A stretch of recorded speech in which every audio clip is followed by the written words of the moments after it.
Greetings, grace, peace, and blessings to everybody in the name of Lord Jesus Christ. So, I have realized that all the new blue light that's been installed in buildings, in stores, and of course, street lights and whatnot has increased my levels of anxiety. And I talked about this with a friend, and she wears sunglasses indoors. And so I found that helpful, but it was kind of uncomfortable just like digging out the sunglasses or having this, like wearing them on a lanyard around my neck to put them on and blah, blah, blah, take them off. So I found these at Walmart. So I just like attach them to my glasses. And so, when I'm outdoors, I just have it up. And then, like on the bus too, they have these blue lights. So it's like you're constantly being bathed in this toxic blue light. And so I use this. I also find this helpful because it just gives more protection from the blue light. And uh I heard about, like, if you've watched any, health stuff, you've heard about copper, like copper coils, copper, um, like jars that it helps your water be healthier. And so I found some copper, like baking sheets. And so I know this is definitely taking it to the next level, but I made these. And so of course any of my suggestions, these are just my personal experience. This isn't a suggestion even. This is just sharing what I have experienced in case anybody else has any better idea. So I made these kind of copper mesh goggles. And so this only works, indoors because like I haven't really, figured out the best aperture. But what's interesting about pinhole glasses, for one thing, when you're looking through a pinhole, it actually concentrates the light into what's called your fovea centralis. Like your eye has this little part called the fovea, the back of the eye, and so um, actually it should be, yeah, it should be this way. No, this way, this way. So the fovea centralis then gets more light when you are using like pinhole glasses. So, um, so anyways, it actually improves my vision when I'm using these pinhole, copper mesh goggles. Um, and I do actually feel kind of a relief. I feel like my muscles just relax more because there's just a lot of 5G towers and a lot of people with smartphones around. I notice when it's a holiday and everybody's away that my like muscle tension is just a lot less, just because all the electromagnetics of people's cars and their smartphones, and maybe activity of things pinging is just a lot less.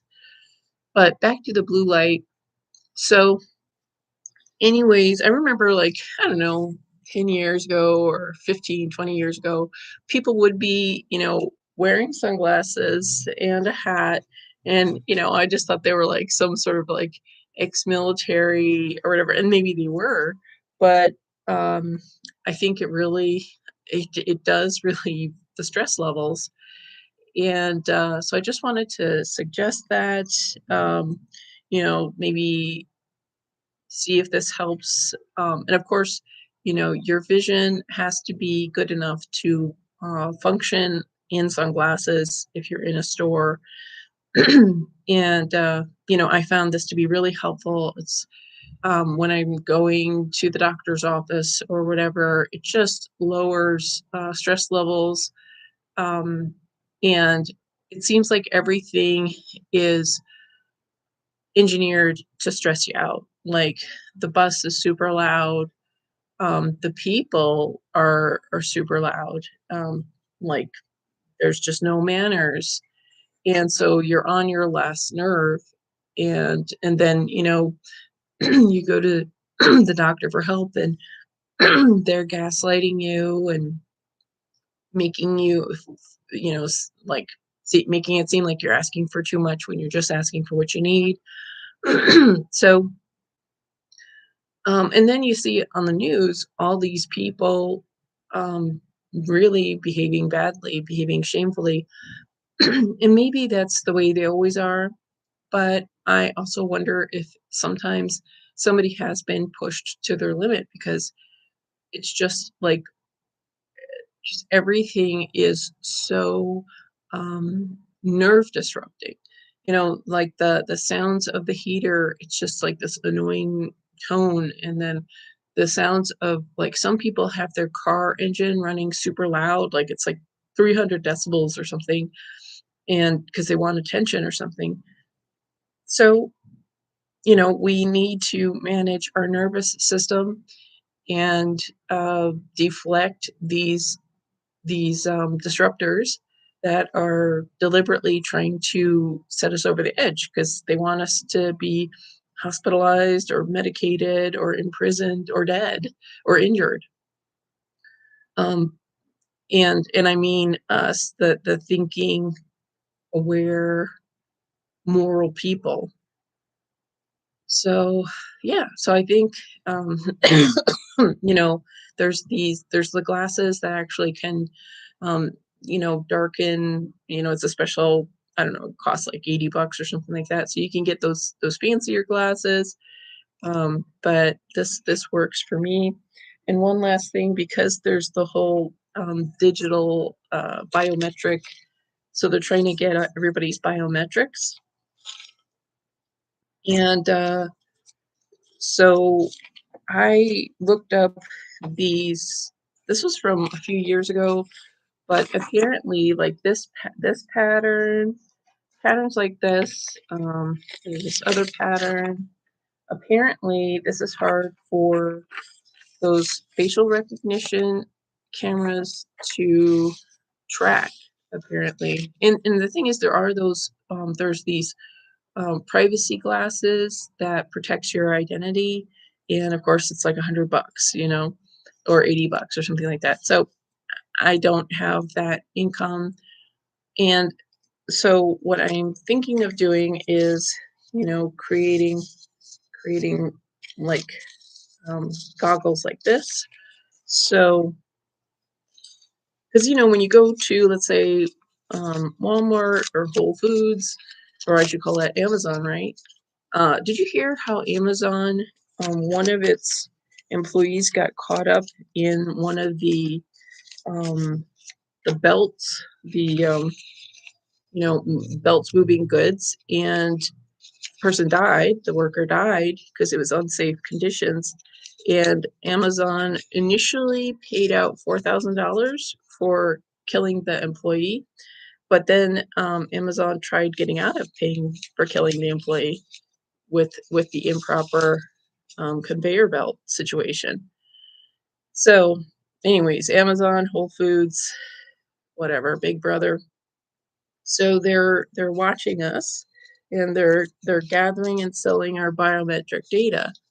So I am, like, so this is what I'm thinking, like, and it's, I've got to work on the pinhole, to be able to see, but, that is my idea, at least for the moment, um, to to create, have some privacy.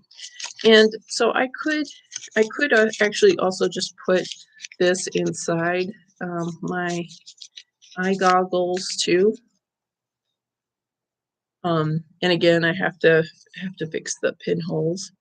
But when you're checking groceries out, and you don't want Walmart and Amazon, Whole Foods to sell your biometric data, which is eventually going to be used as like a mark of the beast, social credit score, to imprison people, to capitulate to the, satanic world order. So we need to kind of protect our privacy, protect our identity, and yeah, just don't go along with it in just these reasonable ways. So those are my ideas, and there's a lot more, advanced stuff I'm reading about. But most important, be informed. And but again, like the whole blue light thing, like years ago, I learned that fluorescent light isn't good for you. So, like in this space, I don't turn on the fluorescent lights. Like I've always avoided fluorescent lights just because I had to be under them in school and they just wore me out.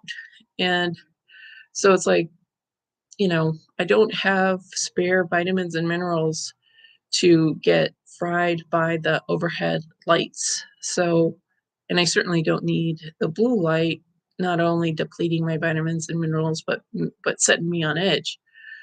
So I imagine other people can relate. And yeah, so easiest thing is just these little clip-on sunglasses from the store. Cost maybe about $10, and a hat. I think that is a good start just to um, reduce stress, reduce the sense of anxiety at the store. I have noticed so much difference. And what I also do is earplugs. Like the store blast music so loud, and it's like I've heard that it makes women spend more money. So so and it's at the grocery store, at the thrift shop, at you know, like even on the bus, things are so loud. The announcements are so loud. The beeping of the lift is so loud. Like, um, like these are not, uh, you know, disability compliant or humane compliant noise levels, but because it's profitable, and I think because it's for crowd control. Like at the Whole Foods Amazon store, the music is so loud, and they don't want people to sit and eat in the eating area. Like, I'll only see 1 or 2 people in the seating area. Oftentimes, the outdoor seating area, like, there's ample seats. There's, like, ten tables, but it's, like, 1 person, 2 people, and it's like the employees are taking their break. Like, everything is so loud, so hostile to people lingering, and I think that's the point. And so it's like this bait and switch, because in the past, I would be at a health food store, like a real genuine, authentic health food store in San Francisco, like Rainbow Grocery. They used to have a little eating area, um, and it was, like there was no music, and you'd hear the ambient noise of people shopping and whatnot, but you're able to think. You had your whatever, you drink the tea you brought, or you ate the sandwich you bought, and it was pleasant. It was, you know, life sustaining, life giving. But everything now, and I don't know if it's the location. I'm here in Arkansas. I don't know if it's because of that. But when I was in Denver also, the stores were very loud. And so, I'm using these. I also use hearing protection, like just regular, like hearing protection you get at the Home Depot, for people who are working with loud machinery. So I'm wearing this, I'm wearing hearing protection, I'm wearing my sunglasses, I'm wearing my hat, and it's uncomfortable. Like, I don't like having stuff in my ear. I don't like the compression of the hearing protection, earmuffs, but it does spare me the, having to brace myself for the noise, and um, and just like loud people, disruptive people, turning their phones on at the highest volume, so they're talking, you're hearing this other person talk, just like people, they're animals, right now. Like, we've got animals and monsters interfering with public spaces, common spaces, and if you say anything, you're some diabolical thing. You're a Nazi if you want things, um, like human scale. I mean, animals get better treatment, like ASPCA animals. You see all these videos about people saving a cat or a puppy or whatever. Those animals get better conditions than humans do, especially people who have to use the bus, who are on Medicare, who, do their shopping in person. It's like our living conditions are worse than all the feel good videos you see on YouTube and TikTok and whatnot. It's inhumane. And if you mention it, people are like, well, that's your problem. You're just too old or whatever. You're just being a Karen. And there's probably laws and lawsuits that could be won about about all of this. Sorry.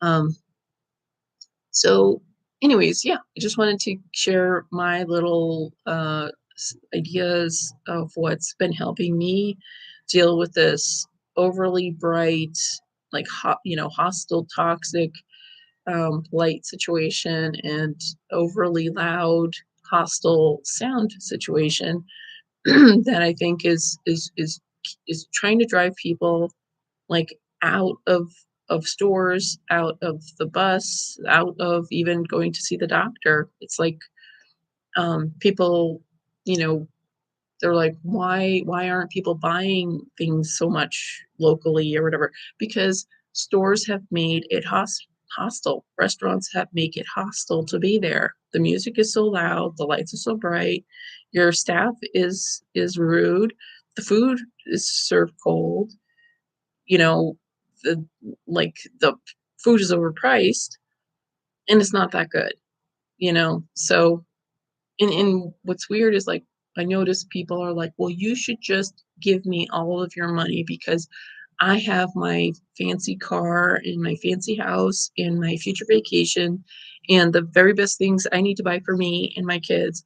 So even though you are 1,000 times poorer than me, you should give me all your money." Like that's the sense I get from everybody around me because everybody's like, "Well, I've got these responsibilities and to hell with you, die if you can't give me all your money." Like that's just that really feels like the mentality that's out there. So anyways, if you guys have any other good suggestions of dealing with it's too loud and it's too no, too bright, or if there's anything else that you would know or think that's good to talk about in terms of fortifying yourself to navigate the gauntlet that it is today here. And I don't know if it's just the USA, I feel like there's this uh, deliberate uh, targeting of people. And in the USA, they really don't like pedestrians. Uh, like it's weird because on one hand, both sides of the liberals and Republicans, rhinos, they're like, yeah, we got to save the planet, got to be environmental, got to have our electric vehicles. But these people are so hypocritical because these electric vehicles, your mobile phones that you're on all the time, these are built using slave labor. Black African children are mining these minerals that are used in your devices, your solar panels, your mobile phones, your windmills, and then these things they don't decompose. Your electric vehicles, your scooters, your e-scooters. These do not. The batteries are bad for the environment. The windmill fans don't. I mean, they're huge, and there's just no place to put them unless you bury them. So but everybody's like, yeah, save the environment, but I'm going to drive my car. I'm not going to respect pedestrians. I'm going to obstruct their way when they're trying to cross the street. But yeah, they should, you know, they should take the bus. It's like, you can't expect everybody to save the environment and then make it impossible for those people who choose to take the bus and walk. Like you can't make it impossible for them to function while still having this mentality that other people have to save the environment, but you don't. I mean, I don't mind. I think cars are great. Drive your cars, but, like, let us cross the street, and don't look down on us for taking the bus, for walking, because that is something that I have noticed is, like, people are like, um, you know, "Why are you walking?" Like, I like when people are walking on the street. I feel like it's a healthy place when people walk to the store or walk to a restaurant or walk to the laundromat or whatever. Like, I feel like that is a healthy community. And when everything is all about cars, it's just a um, like it's so insulated, and people get neurotic, and people get afraid. You know, when your your whole life is from your front door to a car through traffic to work or to the store, and you're only dealing with people in your class level, unless you're at the gas station and maybe somebody of a different economic, you know, background is getting a car in their Toyota when you're in your SUV or something like that. But I think it's important for people to interact with all sorts of economic levels, whether it's, when I was in New York City, there would be rich people taking the subway in the 80s and 90s.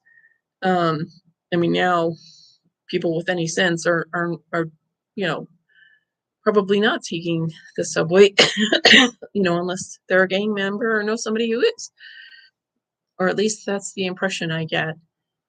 Yeah, because when I'm watching videos of people walking in New York City, it's a completely different demographic of people.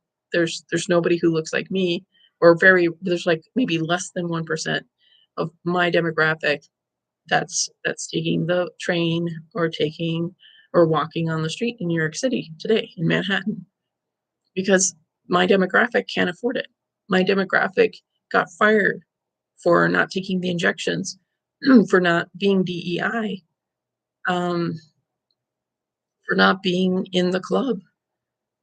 And so, everybody moved to remote locations, um, places where they felt that they would have their bodily autonomy, where their kids wouldn't be brainwashed into having sex change operations, where, parents moved where they hoped that their children wouldn't be stolen from them by CPS, and then the children placed with pedophiles, which is what CPS does. Like, I forget what of the crisis that happened, but like CPS was going to be exposed as the biggest child trafficker in the United States or the world or something like that. Like CPS, like the government-run Child Protective Services, is the huge largest child trafficker. I don't know if it's like million a year or something like that, but America has like there was a statistic in before 2019 that 800,000 children go missing in the USA. And of course, when you have things locked down, people are masked, they're forced to be masked, and these traffickers are going to make $10,000 on a kid, and then whoever else is going to make thousands on harvesting the organs of the kid, and for whatever satanic ritual. So there's like a lot of money, like trafficking the kid for abuse, before you kill them or something like that. So that's like a lot of money. I don't know, $100,000 or something like that on one kid. So that was before the lockdowns. So I think the numbers minimal are 1 million American kids go missing, and maximum, I don't know, could it be 2 million kids are going missing? Now we have all the technology out there. People are being, we have the NSA, everybody's being watched. You got all these like secret surveillance stuff, but nobody can find these kids, right? What does that mean when nobody can, these nobody even talks about the missing kids?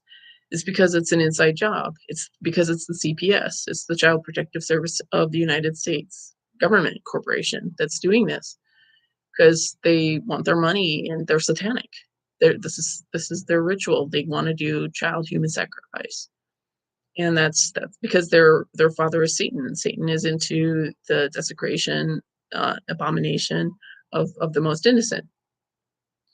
So, um, I didn't plan to go into there, into, all of that, but, I mean, and this is the motivation why everything public spaces are being made so hostile. They're so bright, they're so loud, they're like, oh, during the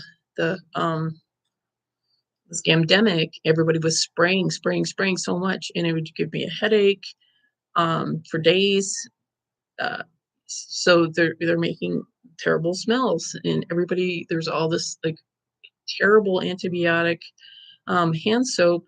So that triclosan, like, it was known for, like, past 10 years. Everybody knows that triclosan is harmful to your gut bacteria.